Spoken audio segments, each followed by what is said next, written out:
Buonasera a tutti e benvenuti a questa nuova puntata di Cine Archetipi, rubrica dedicata al simbolismo e agli archetipi del mondo del cinema. Questa è la quarta puntata, con me a condurre c'è Serena Pattaro e Marco Ludovico.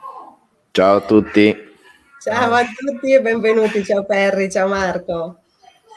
Stasera allora presentiamo il film After Earth, film di fantascienza del 2013 diretto da Night Shyamalan, con protagonisti Will Smith e Jaden Smith. Il film narra le vicende di un padre e di un figlio che precipitano con un'astronave su una terra abbandonata, che è la vecchia terra.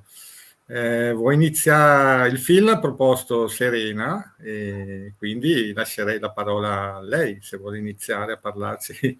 Vedo che Marco condivide la mia scelta. Sentiamo cos'è che ti piace di questo film. Allora, intanto grazie Perry, cioè, Marco condivide, si è mutato subito, onde dire, intanto parla la Serena, quindi questo assetto.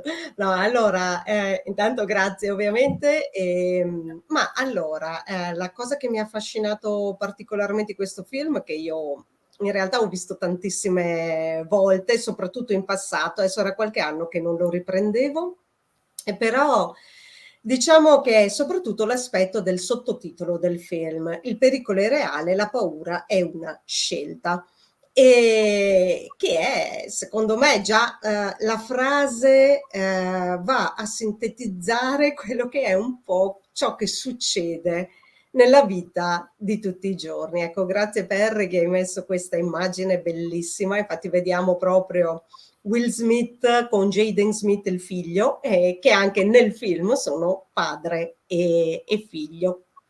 E After Earth, vabbè, insomma, per chi magari non l'ha visto, per chi l'ha visto, magari andiamo a ricordare un pochino di cosa tratta. Come dicevi tu, Perry, è un film fantascientifico dove gli esseri umani sono stati costretti ad abbandonare la Terra e a trasferirsi su Nova Prime, si chiama così il nuovo pianeta dove si trasferiscono, ma perché? Perché la Terra ormai non è più vivibile per gli esseri umani, tanto più che Kitai a un certo punto del film ha un ricordo e mentre è svenuto dice, cioè senti proprio lui che narra questa parte dicendo: ho sentito parlare della Terra, un paradiso prima che lo distruggessimo. E infatti anche all'inizio si vedono tutta una serie di catastrofi che avvengono sulla Terra e poi appunto tutto questo porta all'evacuazione. Però su questo nuovo pianeta in realtà intervengono gli alieni, quelli diciamo che sono contro i terrestri, e portano in questo pianeta gli Ursa, che sono dei mostri allevati appunto da questi alieni, che sono proprio, come posso dire, che vengono portati proprio a uccidere gli umani.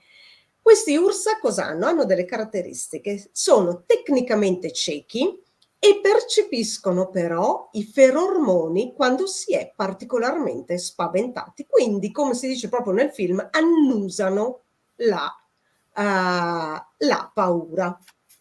E cosa accade? Vabbè, insomma, il figlio di Will Smith, che si chiama Kitai nel film, mentre Will Smith ha il nome di Cypher, vuole diventare un ranger come il padre, e il padre però ha una caratteristica. Io, se dite Perry e Marco, vorrei partire proprio da questo aspetto.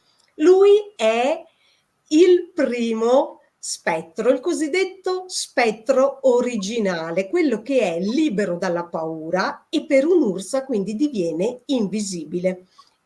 Questo fenomeno che sviluppano gli esseri umani per difendersi dagli Ursa viene definito spettralità, cioè è quella caratteristica in cui noi andiamo a, concedetemi il termine, silenziare le nostre emozioni negative che poi portano a sviluppare la paura e quindi a produrre quei ferormoni che vengono annusati dagli Ursa. Allora io in questo però, Perry, ti farei già intervenire perché tu hai sai spiegare molto bene questo aspetto dell'invisibilità, della spettralità.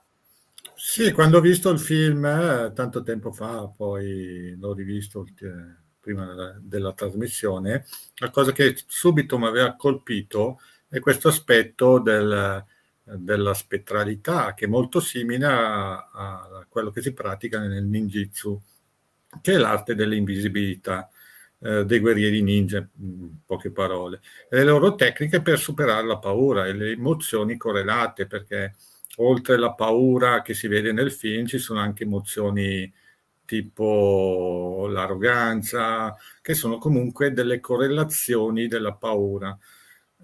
Con la calma che poi si vede nel film, che il padre di Kitai ogni tanto, quando Kitai va in escandescenza, gli dice di fermarsi e di centrarsi, in poche parole, come in una specie di meditazione. Con la calma interiore si permette al cervello come di spegnersi e di non emettere delle frequenze in modo di non essere percepiti. Questa è l'arte dell'invisibilità del ninjitsu, che è molto simile a quello che si racconta nel film, che poi sarebbe il principio esoterico che noi siamo vibrazione e manifestiamo nella materia le nostre emozioni.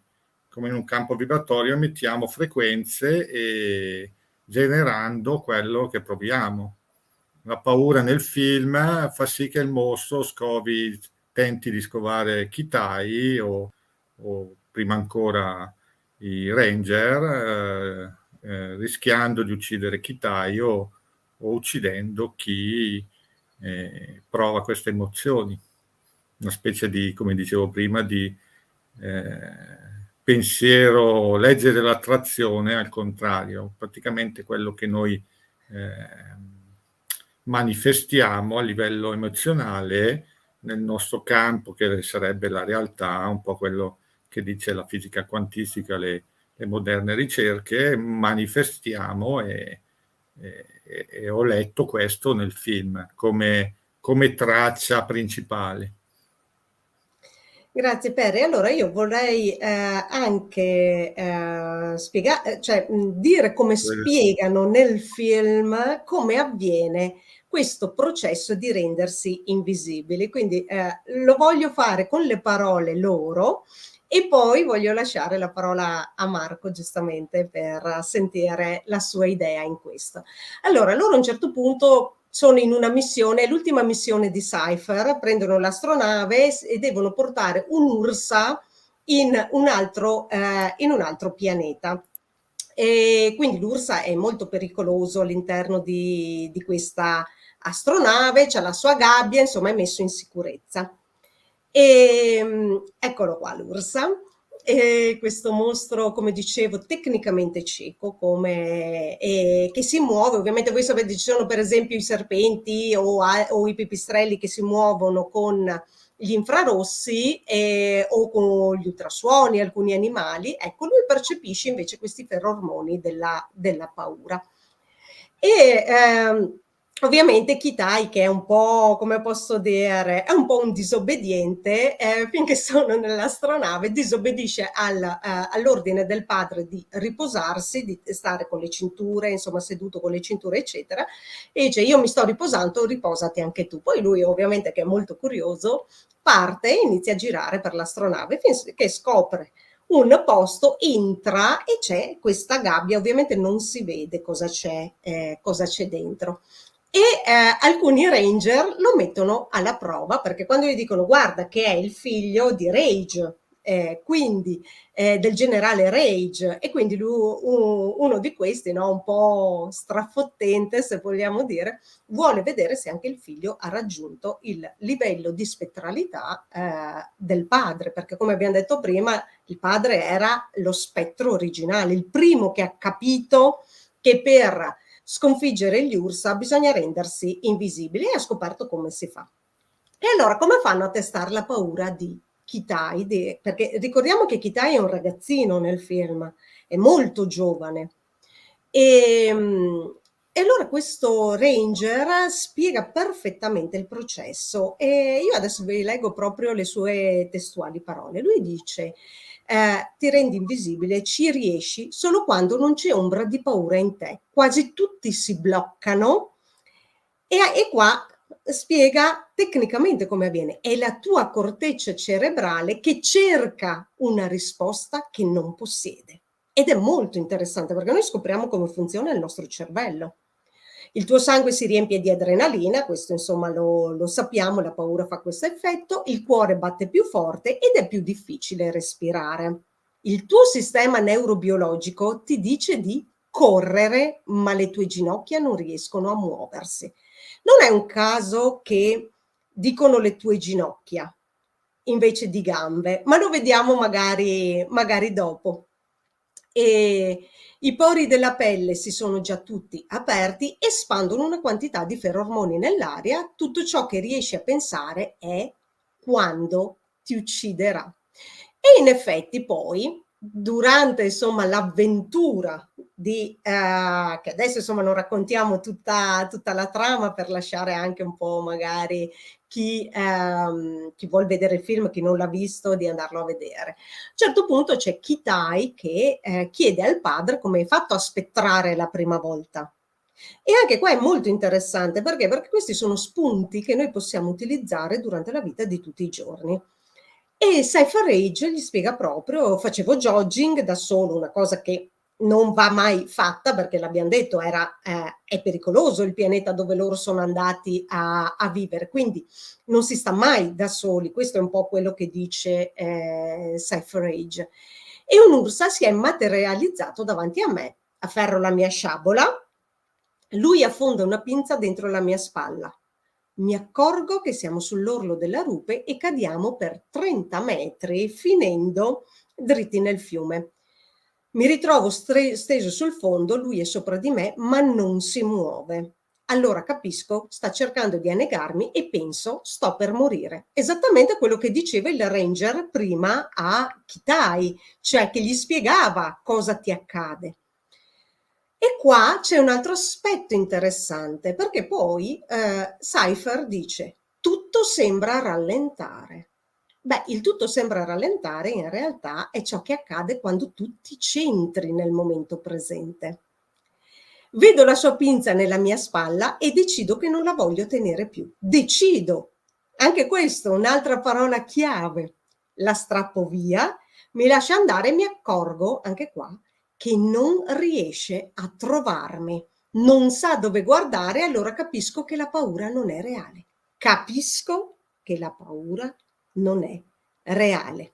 E qua ci dice come si manifesta la paura in realtà nella nostra vita. L'unico posto dove può esistere è nel nostro modo di pensare al futuro. È un prodotto della nostra immaginazione che ci fa temere cose che non ci sono nel presente e che forse neanche mai ci saranno. È molto interessante questo aspetto. Poi dice, si tratta di una follia, non mi fraintendere, Kitai, cioè nel senso, lui dice proprio, il pericolo è molto reale, ma la paura è una scelta. Tutti noi ci raccontiamo una storia e quel giorno la mia cambiò. Quindi ci sono delle parole chiave molto molto interessanti su questi due dialoghi, ma magari le andiamo ad approfondire dopo. Nel frattempo vorrei sentire anche un po' Marco su questo aspetto. Eccomi. Ma allora sì, mi avete dato una marea di spunti oltre quelli che già avevo intenzione di trattare, nel senso che questo film poi affronta anche tante cose di cui si è parlato più volte. Intanto mi è venuto per esempio un collegamento su come, magari anche legato un po' più all'attualità, di come si chiamino questi mostri, un film di Hollywood e li chiama Ursa, e ogni riferimento a cosa o persona sembra puramente casuale, cioè si rimanda a questo nemico, una volta era l'orso, dell'URSS, cioè questa roba pericolosissima che fiuta la paura, non a caso, cioè la guerra fredda si è basata tutta sulla paura. Nessuno ha sparato un colpo ufficialmente, eppure si è stati in guerra per diversi decenni tra il blocco degli Stati Uniti e l'URSS, che era maschio in quel caso, in questo caso è l'URSS, è stato trasformato, quindi non so se sia casuale, ma sicuramente rispecchia pieno quello che poi è successo anche storicamente. E l'altra cosa che ho notato in questo film è la sindrome esistente tra padre e figlio, quindi di questo padre molto distaccato, cioè lui non lo è solo nei confronti della paura, ma sembra distaccato da tutti. In realtà lui non è che non provi emozioni, anche nei confronti della moglie si vede che la ama molto, nei confronti del figlio si vede che lo ama molto, ma poi nel rapporto diretto sembra sempre molto freddo, molto distaccato, molto disinteressato. E questo provoca quello che poi spesso succede nei figli, ovvero si vede questo ragazzo che cerca in tutti i modi, a metà strada fra la ribellione e la volontà di rendere orgoglioso il papà, di farsi vedere forte agli occhi del papà, un po' emulandolo, e questa cosa prosegue su tutto il film, fino ad arrivare a un aspetto abbastanza paradossale, che è quello dell'ereditarietà. Sempre più spesso, anche qui di recente, si è parlato di come i tratti caratteristici ereditari del DNA, quei pochi che si conoscevano, quindi quelli oggettivi, gli occhi, il colore della pelle, piuttosto che l'altezza, quelli sono stati individuati. Poi c'era la quasi totalità del restante codice genetico che, non avendo spiegazione comprensibile, era stato denominato DNA spazzatura. E in realtà invece sembra essere quello che tramanda l'esperienza di vita. Ecco, in questo caso il figlio riesce comunque ad ereditare i caratteri del papà, ma non tramite la genetica. Quindi si vede questa figura enorme del papà a livello umano, che tutti rispettano, tutti riveriscono come fosse una sorta di semidio o di Dio, ma il figlio si vede subito però che non eredita queste caratteristiche, queste doti per via genetica standard. Lui all'inizio non è uguale manco per niente al padre e farà molta difficoltà. Il suo percorso evolutivo è lungo tutto il film, solo alla fine riesce ad ereditare quei caratteri del papà e a completare il cerchio, quindi di ottenere da una parte l'ammirazione anche esplicita da parte del papà, assomigliare a quello che è stato lui, cioè quindi renderlo orgoglioso e quindi ottenere questa piena soddisfazione. Quindi da un lato essere orgoglioso di se stesso, dall'altro avere l'esplicita approvazione del papà e dall'altro quello poi di essere capace, di essere coraggioso, di essere come era suo papà, che comunque lui ammirava molto. E tutto questo, diciamo, appunto dura tutto l'arco del film, è come se fosse proprio una salita a gradini, progressiva, cioè lui in ogni step aggiunge, eredita una di queste sue caratteristiche, piano piano però. Non è per nulla immediata la cosa.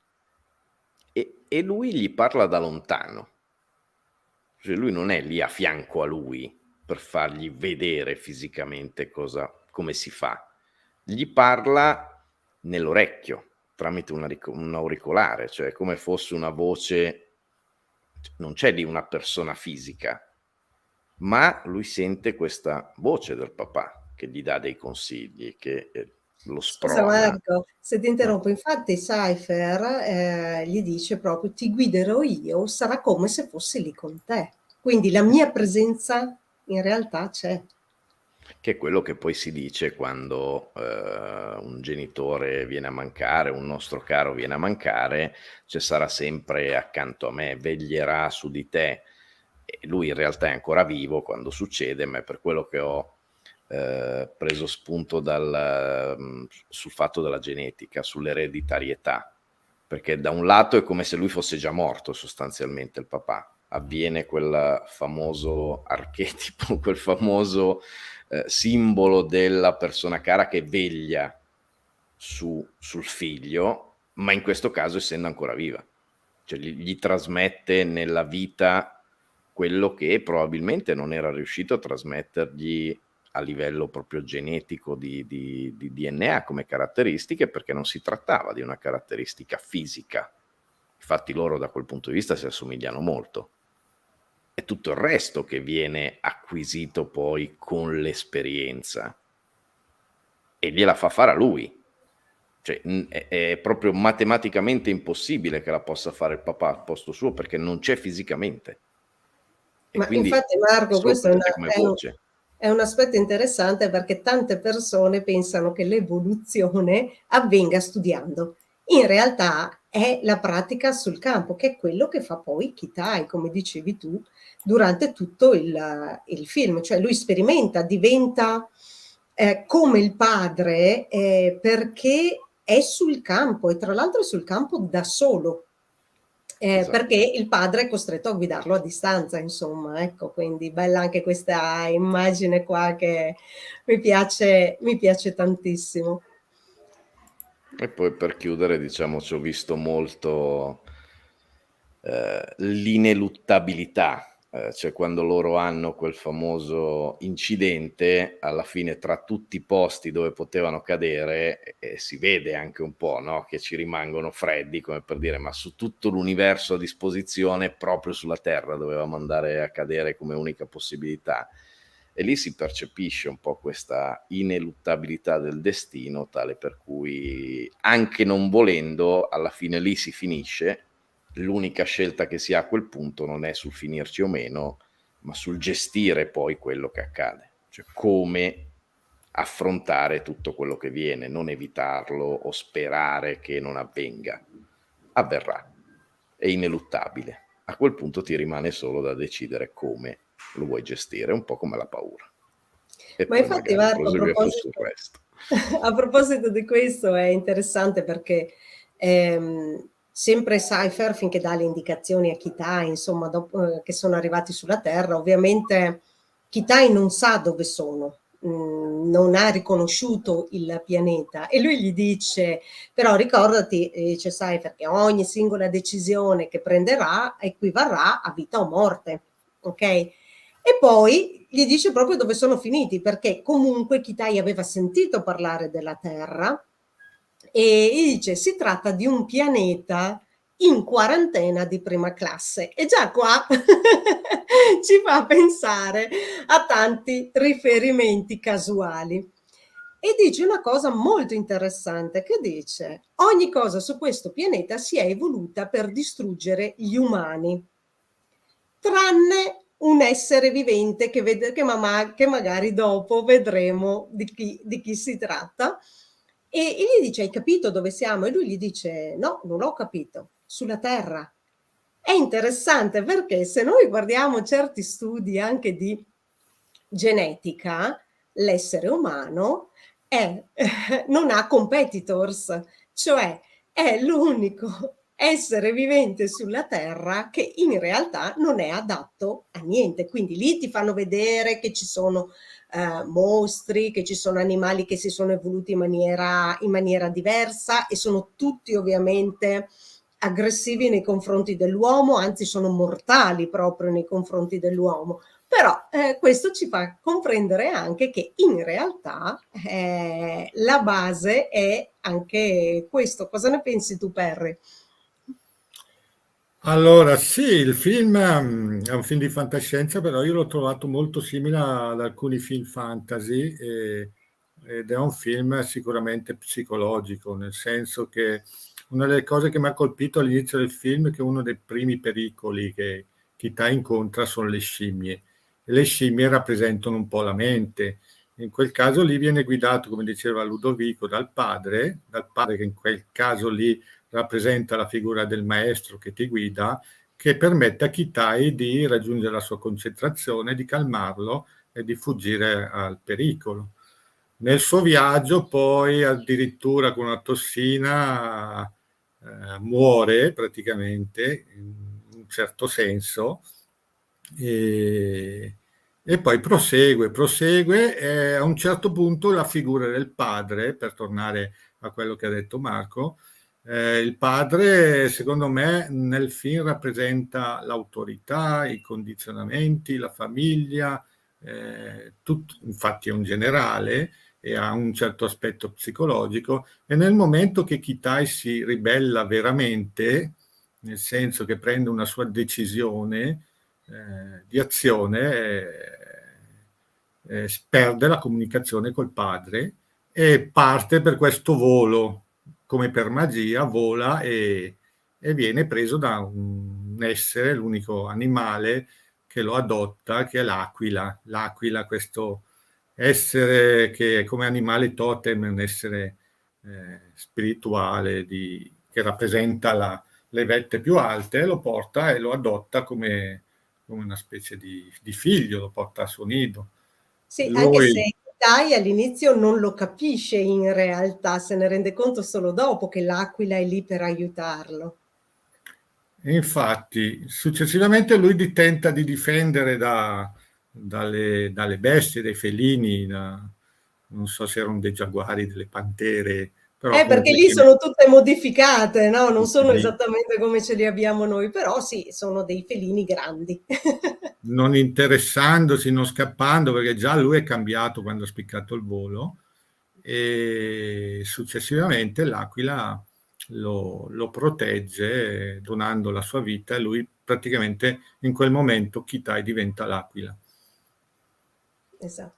Ma è interessante poi per quello che hai detto tu, no? Tramite l'atto di libero arbitrio, che lui spicca il volo, è tramite un atto di libero arbitrio, quindi lui praticamente in quel momento si sta ribellando alle direttive del padre, perché il padre gli dice, per tutta una serie di situazioni, dice non possiamo più procedere con la missione, devi tornare indietro, però il tornare indietro significa, tra virgolette, morte sicura. E lui, perché ovviamente c'è un senso di colpa nei confronti in Kitai, che più che la paura, per esempio, i ferormoni di Kitai sono dati dal senso di colpa, per esempio. E un senso di colpa perché non ha difeso la sorella che è stata uccisa da un'ursa perché lui ha eseguito l'ordine della sorella. E allora lì, a un certo punto, quando il padre gli dice basta, chiudiamo la missione qua, torna indietro, lui gli dice qual è stato il tuo errore? Quello di fidarti di me, pensavi che potessi farcela, perché mi stai dicendo di tornare indietro? A un ranger non avresti mai detto una cosa del genere. Il padre gli dice tu non sei un ranger e lo sto dicendo a te. Cioè lì sta tirando fuori in realtà l'aspetto paterno, cioè a te figlio sto dicendo questa cosa. E lui in realtà, no, con questo senso di colpa, gli dice che cosa pensi che avrei dovuto fare, riferendosi ovviamente a quando lui è stato dentro a questa campana di vetro mentre la sorella è stata uccisa. Anzi no, scusa, questo non è sì, gli dice Kitai e il padre gli dice secondo te cosa avresti dovuto fare? Cioè gli riporta la domanda e gli dice perché quella è l'unica risposta che vale. E lui gli risponde lei ti chiamò ma tu non c'eri perché non c'eri mai. Io non sono un vigliacco e quindi da lì poi prende la decisione di spiccare il volo, quindi di fare questo atto di libero arbitrio, di disobbedire completamente e di fare invece ciò che era la sua missione. E lì il padre, tra l'altro, capisce veramente chi è Kitai. Mentre prima lo considerava, tra virgolette, un ragazzino, in quel momento capisce che Kitai in realtà è diventato un adulto. Perché, come dici tu, appunto, Perry, lui spicca il volo e quindi fa questo balzo evolutivo. Marco. Te, ecco, presente. E allora, anche qui si apre un altro mondo, cioè quello che hai appena citato, sempre nel tema col rapporto con i figli, cioè il fatto che lui prima, è quello che poi attiene il padre, cioè lui prima si mette sotto una campana di vetro. Quante volte abbiamo sentito questa espressione usata per i figli, tenerli sotto una campana di vetro? E in quel caso il figlio è stato protetto, si è salvato la vita, ma questa cosa in lui alla fine gli ha proiettato delle sofferenze enormi, perché lui si continua a tormentare, pur avendo fatto la scelta razionalmente più corretta, è la cosa che più tormenta la sua vita, questa cosa qua. E quando cadono sulla terra c'è l'inversione, c'è il rovescio. Quindi il papà non può più neanche fisicamente metterlo sotto una campana di vetro ed è obbligato per forza a lasciare sperimentare il figlio. Non lo può più proteggere sotto quella famosa campana e quindi lui inizia ad avere la libertà di sbagliare, di sperimentare, di disobbedire, come ha fatto in quel frangente. E alla fine cosa gli ha fatto realmente bene? Razionalmente, nel primo caso ha più senso per una mente razionale umana. C'è un pericolo, campana di vetro, mi salvo, a posto, obiettivo raggiunto. Nel secondo lui in realtà soffre tanto, ha tanti momenti di sconforto, ci sono tanti momenti anche di dolore fisico, di sofferenza, di paura, di tanti sentimenti orribili, eppure sono proprio quello che poi lo rende quello che lui voleva realmente essere, cioè degno di suo padre e che fa orgoglioso entrambi. Quindi il percorso razionalmente più illogico e razionalmente più controintuitivo e sbagliato, alla fine è l'unico e vero che gli ha permesso di essere felice. L'altro, che aveva tutta la razionalità del mondo e che all'atto pratico gli aveva salvato la vita, e nella pratica gliel'aveva pure rovinata, perché lui aveva continui incubi, cioè lui non era come se fosse, gli ha salvato la vita ma solo formalmente, perché nella pratica gliel'aveva rovinata, cioè, probabilmente avrebbe sofferto meno morendo. Quindi lì si apre quasi una lotta tra gli opposti, tra le cose logiche e illogiche, razionali e irrazionali, che portano a risultati apparentemente contrapposti. Così come tutto il filone del film. Cioè tutto il filone del film, con anche gli esempi che sono stati fatti da Serena, da Perry, alla fine su cosa si basa? Su cos'è realmente reale, scusatemi il gioco di parole, e cos'è invece solo percepito. Perché la percezione non è reale, è una proiezione. Esempio pratico, se c'è, è come dice tra l'altro il sottotitolo, quindi se c'è una rapina, non è che non c'è la rapina o non c'è il rapinatore armato, ma intanto in quell'esatto istante, quando il rapinatore entra, pistole alla mano e dice mani in alto, tecnicamente non è successo niente. Se fosse entrato un altro e avesse detto buongiorno, il risultato all'atto pratico sarebbe stato identico sull'atto reale. Un'altra persona che entra in una stanza e dice qualcosa. Nell'atto presente non è cambiato assolutamente nulla.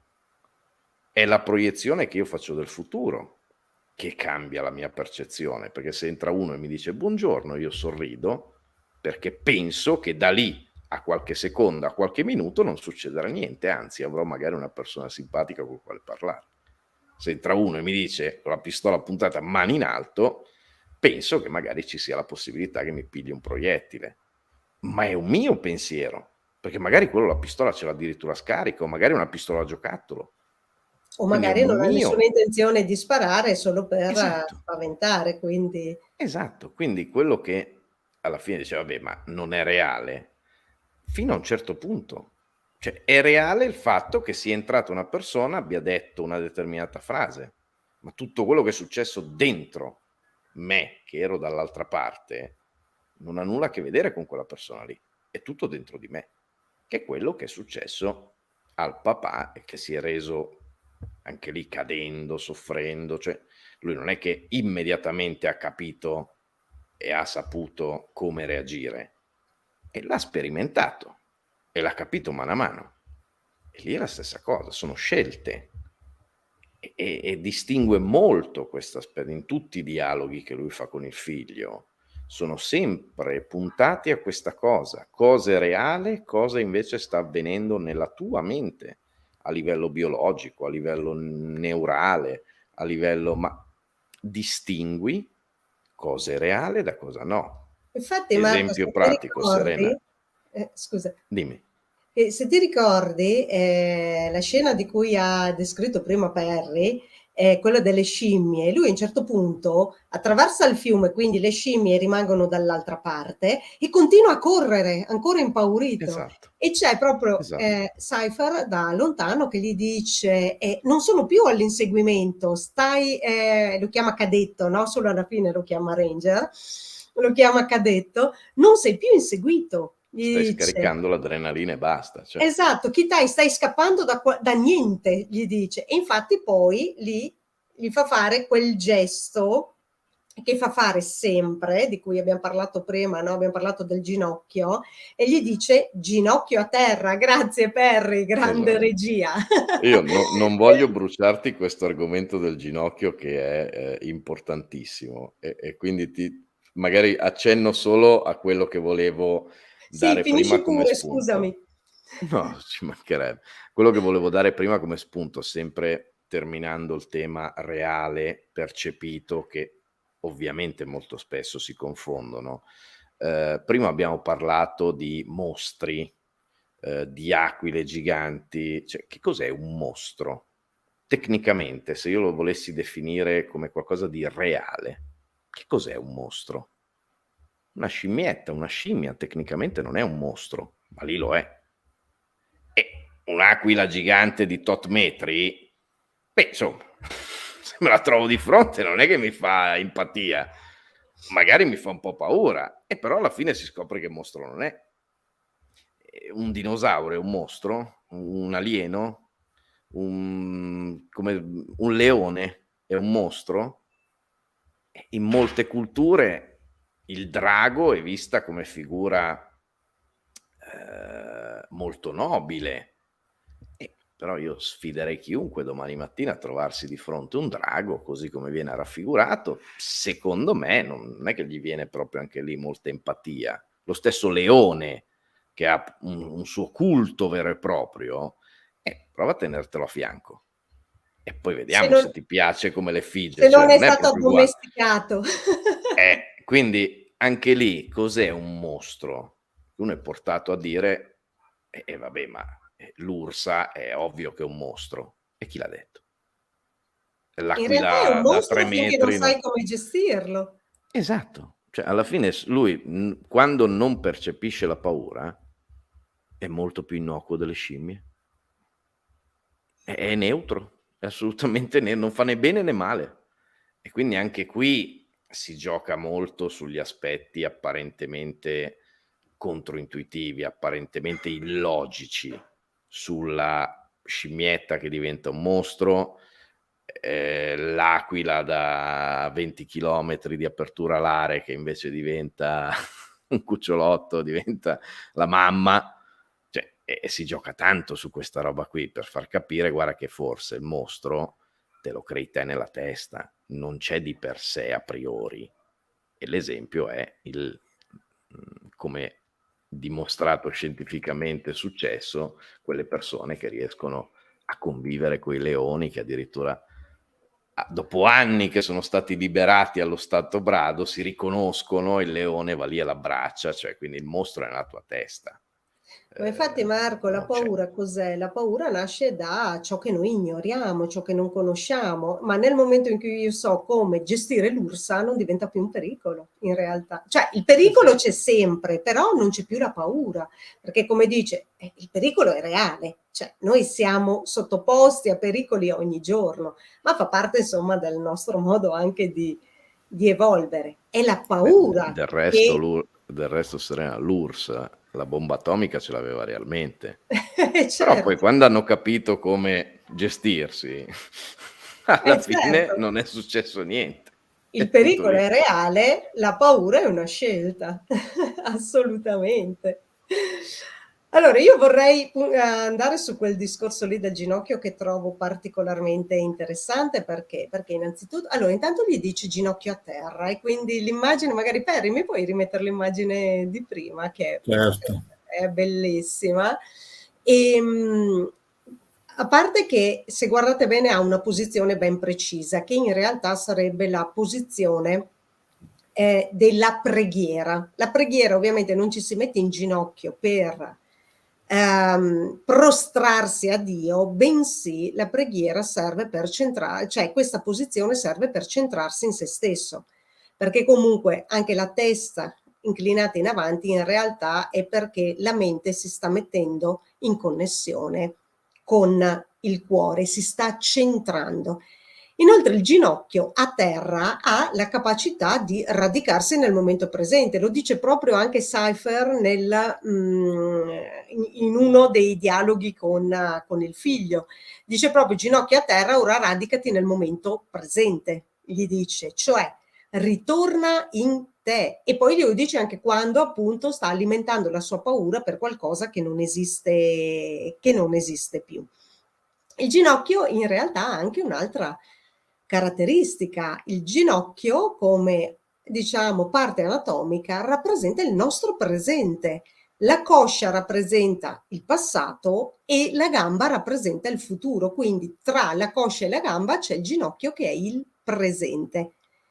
Inoltre, mettere il ginocchio per terra ci fa ritornare alle nostre origini, ci fa ridiventare umili. Ritornare umili vuol dire non essere umiliati ovviamente, ma capire chi siamo. E quindi sempre il discorso della centratura. E inoltre anche questo aspetto ti fa fermare, rimanere immobili e come dice sempre Cypher, a un certo punto lui dice riconosci, cioè gli dice non ti devi muovere, riconosci la tua forza e soprattutto facendo così cosa accade? Controllerai il tuo destino. E sono tutte frasi non messe lì a caso ovviamente, ma che hanno un significato ben preciso. Quindi io Chiedo adesso sia a Per che a Marco, insomma, se hanno se volete dire qualcosa in merito a questo discorso. Non so se Marco vuol dire qualcosa su quel Sì, discorso del ginocchio. lì quell'immagine penso sia veramente emblematica, nel senso che è un vero e proprio rito di iniziazione. Cioè, ci ricordiamo quando, penso tutti nei film abbiamo visto le 3 spadate famose, cioè nello stesso tempo lui si inchina, si prostra, cioè perché noi siamo abituati a pensare a una persona in ginocchio come una persona debole che ammette la propria sconfitta. Si vedeva nell'immagine la testa verso avanti, quindi il collo libero, offerto per la possibile colpo di spada, di ascia. In realtà in quel momento lui è una vera e propria iniziazione, acquisisce la potenza, cioè tutto il contrario.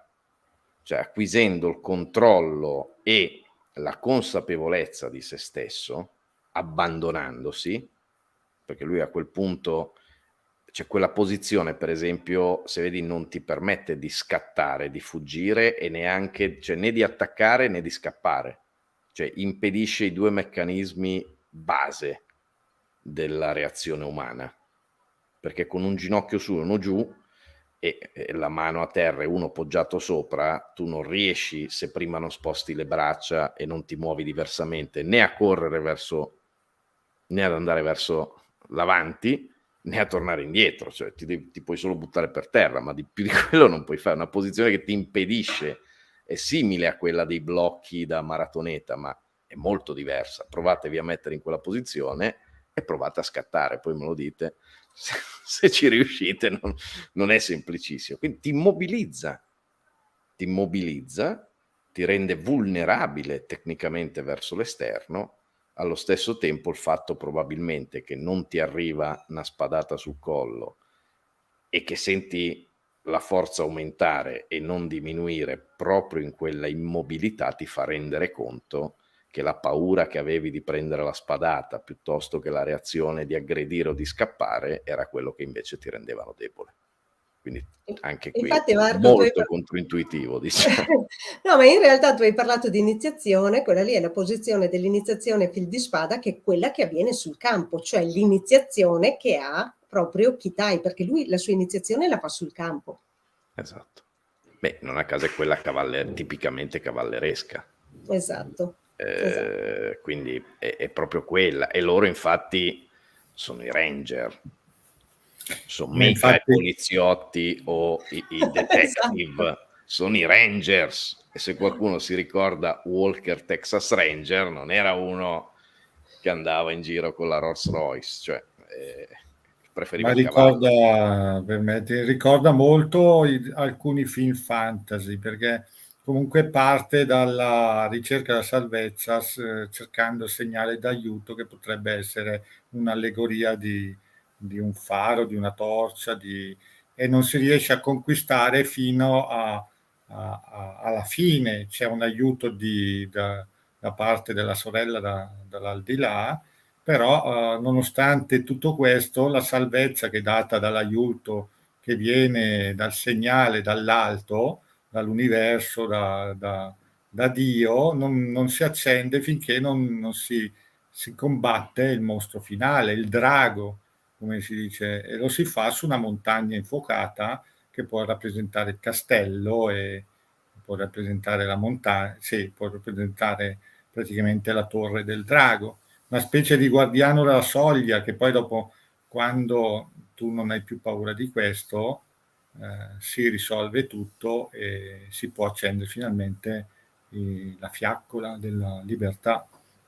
Infatti, come dicevi tu, no, è interessante il fatto che avviene sul vulcano e il collegamento col drago, quindi il fuoco del drago e il fuoco del vulcano.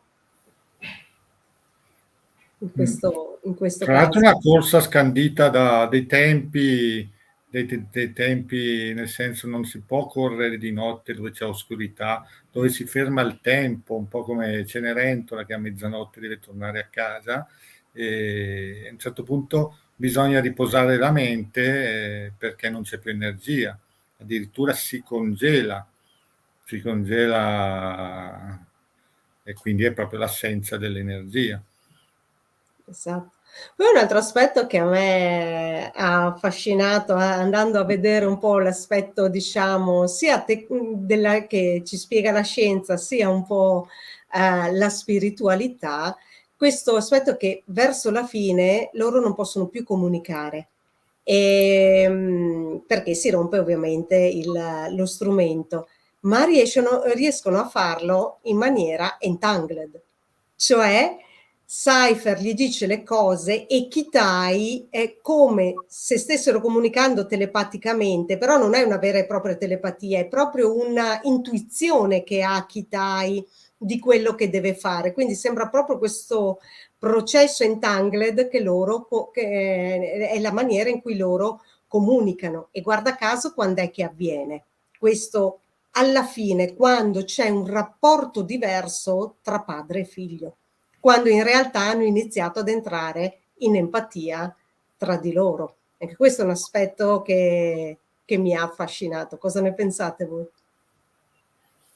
Sì, sì, ho notato anch'io questo aspetto che a un certo punto quasi telepaticamente il padre col figlio, un po' come si abbandona il collegamento mentale, tra virgolette, e si comunica con qualcosa di più profondo, con il cuore. Esatto. Sì, sono entrati, come si suol dire, in risonanza, cioè hanno iniziato a risuonare alla stessa frequenza, e anche lì però il film mica lo spiega se è vero che lui sente quello che dice il padre o se lo sta pensando lui e lo fa. Non è specificato, cioè te Ma lo infatti per lascia a quello te. dico, più che telepatia, Esatto. secondo me è proprio un aspetto entangled in quel Ma momento. lo lascia interpretare, cioè lo lascia interpretare allo spettatore, perché potrebbe essere del tutto casuale. In realtà il figlio potrebbe non sentire, non provare, non essere in nessun contatto col padre, ma semplicemente aver appreso quello che alla fine gli ha trasmesso, e quindi del tutto casualmente il padre pensa che lui debba fare una cosa e poi lui la fa perché ha imparato a farla. Oppure uno può pensare appunto che siano entrati in questa e qui torna il famoso tema della realtà e della percezione. Il regista non te lo spiega poi alla fine se è reale o è percepita quella roba lì, se è lo spettatore che percepisce quel collegamento o se invece quel collegamento c'è realmente fra i due, si è creato realmente fra i due. Però Quello all'inizio che la madre, quando lui torna e che gli dice non sono stato promosso ranger, no? Che poi c'è il dialogo tra madre e padre, no? Faia e Cypher. Faia gli dice proprio è sensibile, è intuitivo, vuole ristabilire un contatto, cioè sembra quasi che la madre, no, gli stia dicendo le cose. E dopo gli dice proprio ha bisogno di un padre. E infatti quando lui da generale diventa padre, in realtà c'è proprio questo contatto, si ristabilisce questo contatto. E prima di partire lei gli dice proprio andate a costruirvi dei bei ricordi in comune, che poi insomma proprio bei ricordi magari non sono, data l'esperienza, però il finale insomma rappresenta un po' questo. Eh sì, ma è proprio per quello che dicevo, la bellezza del regista che lascia a te l'interpretazione, perché alla fine cosa ti sta dicendo? La realtà in sé per sé è quello che tante cose sembrano la realtà, in realtà è una percezione. Quindi il percepito è mutevole, quindi tu puoi percepire e provare la paura o anche no, nella stessa identica situazione, ma quello che alla fine è mutevole, a sua volta è in grado di mutare la realtà vera e propria. Cioè la realtà che sembra oggettiva è mutata da qualcosa che tecnicamente non esiste. non è un paradosso da poco. Cioè, il fatto che la realtà oggettiva, esistente e osservabile sia mutata da qualcosa che viene continuamente detto e dimostrato essere semplicemente una percezione e quindi non esistere in quanto tale, essere passibile di cambiamento solo in funzione del proprio libero arbitrio, delle proprie decisioni, mica un concetto da ridere, cioè è un po' come dire che puoi cambiare la tua realtà in funzione della tua mente, è un po' come dimostrare che colui che effettua l'esperimento, lo sperimentatore, lo scienziato influenza l'esperimento, mica una roba da ridere, cioè mica una roba così da due soldi. Perry. Allora, sì, io volevo, tra l'altro vorrei chiedervi di Moby Dick che appare 2 volte questa citazione, però prima volevo far vedere i tarocchi, come di consueto, di questo film. Allora, ne ho scelti 2. Il primo è la morte e la rinascita del protagonista e anche, come diceva Ludovico, Con un cavaliere. con un cavaliere, una mutazione del reale. E poi che appare spesso questa bruttissima carta che è la torre, appare spesso in molti riferimenti del film la torre, perché la torre è la terra che è stata distrutta dagli uomini, la torre è l'astronave che si spezza letteralmente in 2, la torre è poi alla fine diventa qualcosa di positivo verso nel finale, perché può avere anche degli aspetti positivi, perché se spezza i legami del passato, i condizionamenti in Kitai, lo fa risorgere e non a caso va su una montagna a affrontare questa sorta di drago e sconfiggerlo. Quindi mi sembrava azzeccata. Volevo chiedervi, secondo voi, riferimenti a Moby Dick? Allora, io qua declino perché non ho letto Moby Dick, quindi non saprei ovviamente come dare questo riferimento, però di certo non è casuale, insomma, che abbiano scelto proprio quell'aspetto lì. Io l'unica cosa che potrei magari dire è il riferimento alle balene che in realtà loro fanno durante il film, perché lui gli dice, adesso non mi ricordo se ha detto esistevano davvero le balene o sono state uccise tutte le balene, adesso non mi ricordo cosa gli dice nel film, e lui gli dice sì, le abbiamo uccise tutte prima dell'elettricità perché ci serviva, adesso non ricordo la frase, ci serviva il loro come posso il loro grasso, Grazie. esatto. Però la balena è in realtà anche tutto l'aspetto nostro primordiale, rappresenta un po', perché essendo anche uno degli animali più antichi del nostro pianeta, è anche quello che rappresenta un po' la cascia del pianeta, quindi il ritorno alle origini. E infatti anche Cypher Rage, com'è che viene definito? Lo spettro originale, quindi il primo di tutto. Quindi anche questo è un aspetto secondo me che ritorna. Questo è l'unica cosa cioè l'unico riferimento che io sono riuscita a fare per quanto riguarda Moby Dick, cioè la balena, ecco. Quindi per il resto lascio ovviamente voi che magari potete dare delle indicazioni più precise. Vabbè, io vedo e rilancio, come si suol dire al tavolo, nel senso che non solo non ho letto Moby Dick, ma non mi ricordo neanche le citazioni che vengono fatte nel film, quindi vedo e rilancio la puntata. Ma in realtà fa vedere proprio questo libro, tra l'altro vecchissimo, quindi anche lì che richiama... esatto, io ho più ragionato su quello, cioè nel senso che sembra quasi come essere trattato quasi come un libro sacro, molto antico, e lui, come dicevi tu, è lo spettro originale. Ora, come spettro noi siamo abituati a immaginare i fantasmi, ma lo spettro è lo spettro di luce, cioè la luce e Luce fu.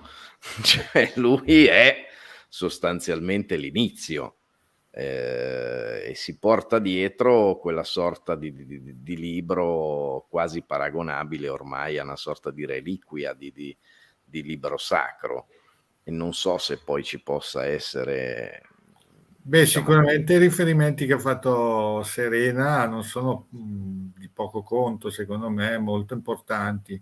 Dopo, certo, c'è l'aspetto che in Moby Dick il capitano Ahab sfida il cosiddetto mostro, tra virgolette, anche se bianco, anomalo, perché bianco è simbolo di purezza, e la sfida dell'uomo verso gli elementi naturali, e c'è anche questa cosa di essere disposti a morire pur di sottomettere la natura, quindi Moby Dick, ai propri voleri, alla propria vendetta, perché il capitano Ahab è mosso da una vendetta che gli fa superare persino la paura della morte. sì, È forse gli molto fa porre interessante. anche un No, vai, vai, obiettivo Marco. sbagliato, nel senso che alla fine poi tutto il film cosa ti dice? Ti ricorda quel famoso motto molto scientifico che nulla si crea e nulla si distrugge. Cioè loro mica si pongono l'obiettivo di sterminare tutti gli Ursa. Probabilmente hanno capito dagli errori passati che non è mica quella la strada giusta. Difatti lui dice le abbiamo uccise tutte. Cioè, non dice le hanno uccise tutte o sono state uccise tutte. Avrebbe potuto usare tante terminologie. Infatti Invece lui anche a me ha dice le colpito abbiamo. proprio che ha detto abbiamo, anche a me ha colpito quell'aspetto lì, sì. Avrebbe potuto usare almeno altri 3 termini per dire la stessa cosa tirandosi fuori da quella roba, anche perché non penso che i Rangers andassero in giro a uccidere le balene, e quindi è No, voluta anche la perché lui cosa. tra l'altro specifica prima dell'elettricità, e lì siamo ovviamente oltre, quindi Esatto, per quello che dico, alla fine ti rimanda tutto allo stesso concetto di base. Nulla si crea, nulla si distrugge. Invece l'uomo ha questa fissazione di dover creare e distruggere. E Moby Dick, anche da quel punto di vista lì, Capitano Ahab non si pone l'obiettivo di comprendere o controllare la famosa balena bianca, e no, quello la vuole proprio uccidere. Cioè, è in modalità duale, cioè non la può creare, ovviamente quindi la deve distruggere, ma forse non è quella lì la strada.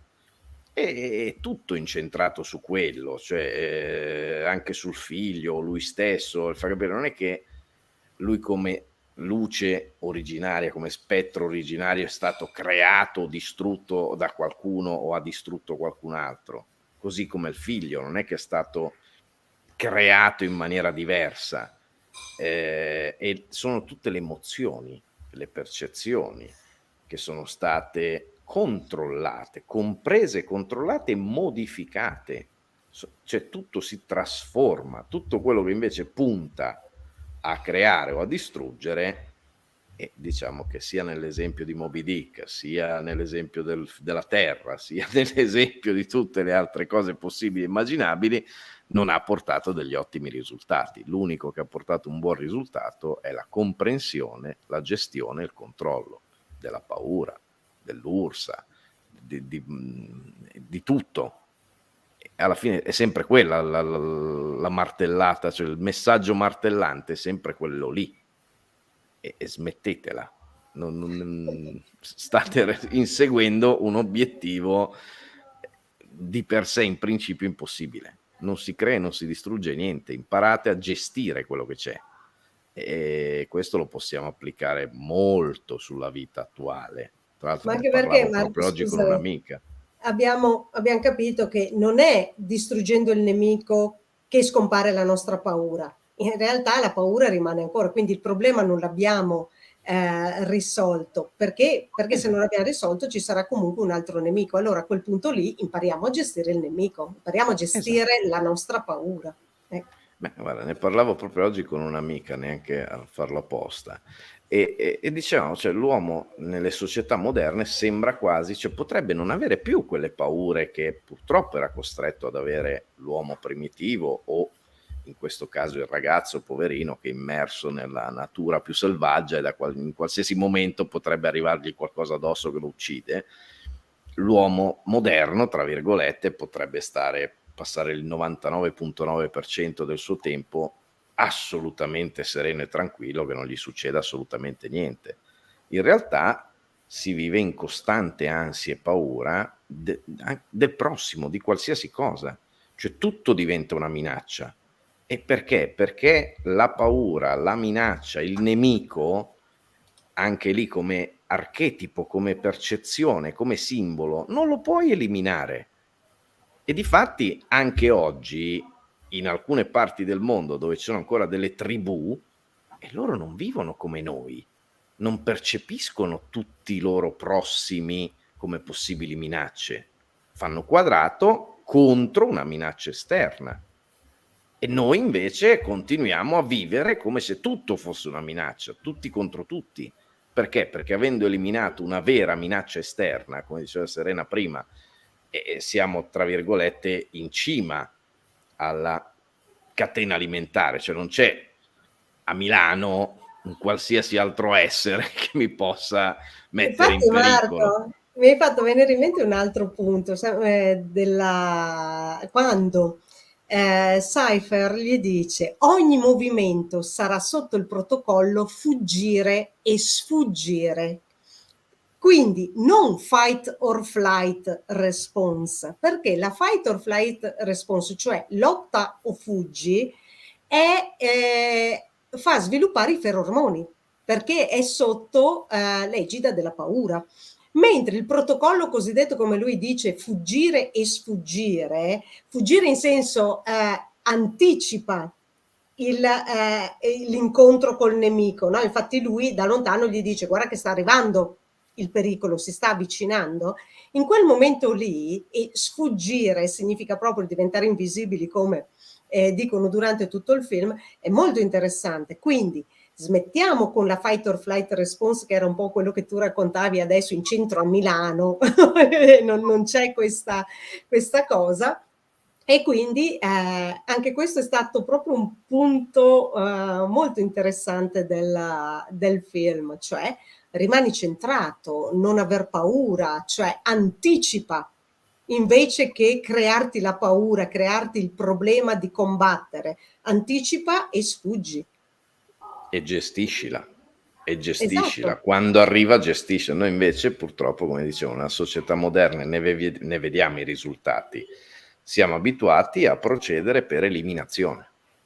Vogliamo eliminare la corruzione, vogliamo eliminare l'evasione fiscale, vogliamo eliminare tanti difetti dell'essere umano. E non è così. C'è un motivo se il serpente viene tenuto sotto il calcagno e il drago, salvo rari casi, non viene ucciso.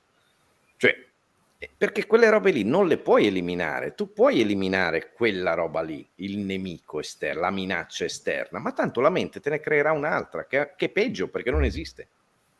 Cioè, Ma almeno in natura, fa quello che parte vive di nella incarnarsi sulla savana, terra, comunque, esatto, quello di trovare il pericolo. Il pericolo altro non è che le prove quotidiane. esatto. Cioè, stai andando a peggiorare. Quello nella savana c'ha paura per poco tempo.